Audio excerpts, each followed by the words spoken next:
Each year, approximately 2 million newborns die from hypothermia and respiratory distress problems. Incubators save lives, but not during power cuts. Neonatal mortality is something that has been hidden from the face of the world since ever. These babies are born in a rural facility that doesn't have the necessary neonatal capability to take care of all their needs. So you find very committed health workers, very well trained, but rarely do they have the necessary devices to take care of the babies.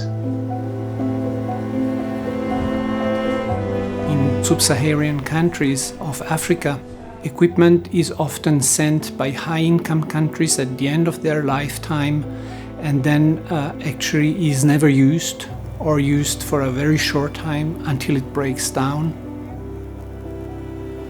Power goes out every day.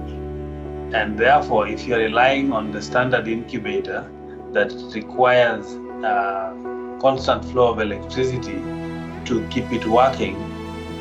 This is why at EssentialMed we have been working at an incubator that is working even in the harshest conditions and even during power cuts.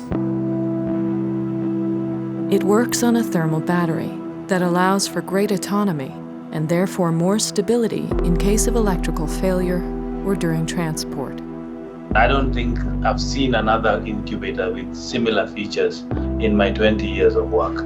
By supporting this project, you not only support an incubator, a technical device, but you support a project that is large-scale, sustainable, and long-term for the survival of newborns in low-income countries. For more information about our projects, visit www.essentialmed.org. EssentialMed, reducing global neonatal mortality.